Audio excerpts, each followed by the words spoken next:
Hi friends, ఇదివరకు మనం ఒక వీడియో చేశాం. దాన్ని చాలా పెద్ద ఎత్తున ఈ ప్రేక్షకులు వైరల్ చేశారు. అది దగ్గర దగ్గర 7 లక్షలు వ్యూస్ వచ్చాయి. సో నేను చేసే వీడియోలు నాకు ప్రజా శ్రేయస్సు కోసమే చేస్తున్నాను. నాకు ఎలాంటి ఏదో సంపాదన కోసం అది నా ధ్యేయం కాదు. I'm a retired officer, central government officer. నాకు పెన్షన్ వస్తుంది.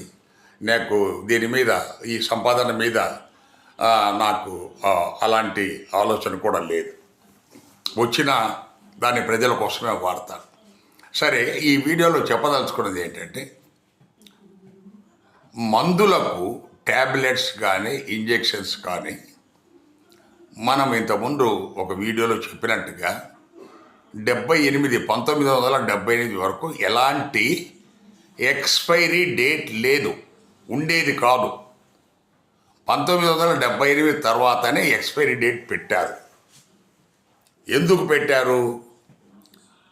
సో వీళ్ళు మనకు ఆ ఎక్స్పైరీ డేట్ పలానా తారీఖులో అయిపోతాయి అని అన్నప్పుడు దాన్ని త్వరగా వాడుకొని మళ్ళీ కొత్త స్ట్రిప్లు కొనుక్కుంటారు. సో బిజినెస్ పెంపొందించుకోవడానికి చేసిన ప్రయత్నమే అది.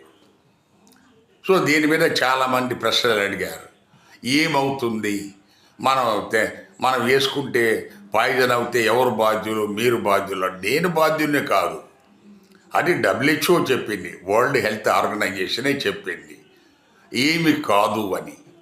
సో దాని తర్వాత దాన్ని చాలా దేశాలు, విదేశాలలో 10 ఏళ్ళ ఒక ట్యాబ్లెట్ ఎక్స్పైర్ అయినాక 1 సంవత్సరం తర్వాత, 2 ఏళ్ళ తర్వాత, 5 ఏళ్ళ తర్వాత దాని ఎఫెక్ట్ ఎలా ఉంటుంది, ఏదైనా పాయిజన్ అవుతుందా అనేది కూడా పరిశీలించారు, చేస్తే. సో మ్యాక్సిమం ఈవెన్ 10 ఏళ్ళ తర్వాత కూడా ఒక 5 to 10% ఎఫిషియన్సీ తగ్గుద్ది, కానీ అది పాయిజన్ మాత్రం కాదు. మనకు కొత్త ట్యాబ్లెట్ కొంతకాలం తర్వాత, మనకు పాతకాలంలో పెట్టిన ఎక్స్పైరీ డేట్ తర్వాత కూడా ట్యాబ్లెట్ పనిచేస్తుంది. దాని ఓన్లీ కొద్దిగా మనకు పర్సంటేజ్ ఆఫ్ ఎఫెక్ట్ తగ్గుద్ది, అంతేగాని అదేం పాయిజన్ కాదు. ఇది WHO చెప్పిన విషయం, నేను చెప్పింది కాదు. అందువల్ల సో ఈ ట్యాబ్లెట్స్కు వీలైతే కొన్నిటికైనా ఈ ఎక్స్పైరీ డేట్ లేకుండా చూడాలనేది విజ్ఞప్తి. Thank you.